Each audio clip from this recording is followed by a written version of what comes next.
అక్కడక్కడ పిచ్చి కుక్కలు ఉంటాయని విన్నాం కానీ మల్కాజ్గిరిలో ప్రత్యక్షంగా చూస్తున్నామని మాజీ మంత్రి కేటీఆర్ అన్నారు. బీఆర్ఎస్ కార్యకర్తలపై దాడులకు పాల్పడమే కాకుండా తిరిగి రౌడీలాగా సవాలు విసురుతున్న పిచ్చి కుక్కలను చూస్తున్నామంటూ మండిపడ్డారు. చిల్లర రాజకీయాలు చేస్తూ మల్కాజ్గిరి చౌరస్తాలో గూండాగాళ్లలా వచ్చి సవాలు విసురుతున్న కాంగ్రెస్ నాయకులను ప్రోత్సహిస్తూ పోలీసులు బానిసల్లాగా పనిచేస్తున్నారని కేటీఆర్ ఆరోపించారు. ఇక గతంలో ఇక్కడ ఎమ్మెల్యేగా పనిచేస్తున్న ఓ వ్యక్తి సిద్దిపేటలోని హరీష్ రావు కార్యాలయంపై దాడి చేసి ఫర్నిచర్ ధ్వంసం చేస్తే పోలీసులు పట్టించుకున్న పాపాన పోలేదని ఆగ్రహం వ్యక్తం చేశారు.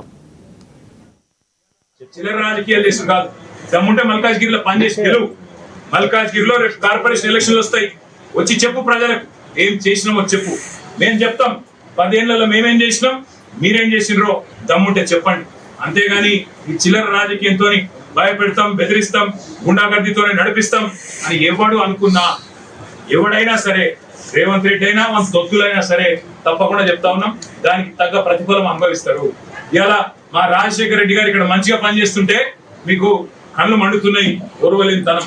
ఆయన ఎంబడ కార్పొరేటర్లు ఇలా విస్తృతంగా తిరుగుతుంటే మీకు అర్థమైతలేదు, మీ ఎంబడ రాలేదు కాంగ్రెస్ పార్టీలకు అని చెప్పి ఈ రకంగా వ్యవహారం చేస్తా ఉన్నారు. వాళ్ళందరికీ మొత్తంగా పార్టీకి అండగా ఉంటాం, అవసరమైతే న్యాయ పోరాటం చేస్తాం.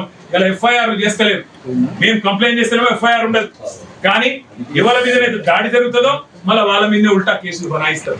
ఇంతకంటే చిల్లర పోలీసింగ్ భారతదేశంలో ఎక్కడ లేదు అని చెప్పి కూడా నేను తెలియజేస్తా ఉన్నాను. నేను తప్పకుండా డీజీపీని కలుస్తాం, శాసనసభలో కూడా కడిగి పారేస్తాం.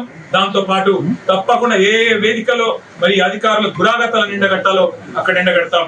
మర్చిపోవద్దు, పోలీసులు కూడా ఇవాళ రీట్వీట్ల కేసులు పెడుతుండ్రు, ఇవాళ దాడి ఎవరి మీద జరిగిందో వాళ్ళ మీదే కేసులు పెడుతుండ్రు. రేపు ఇదే గతి మీకు కూడా తప్పదు.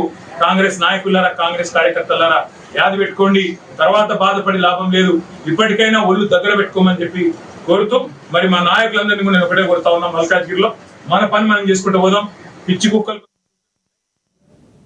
కేంద్ర ఆర్థిక సంఘ నిధులను నేరుగా పంచాయతీలకి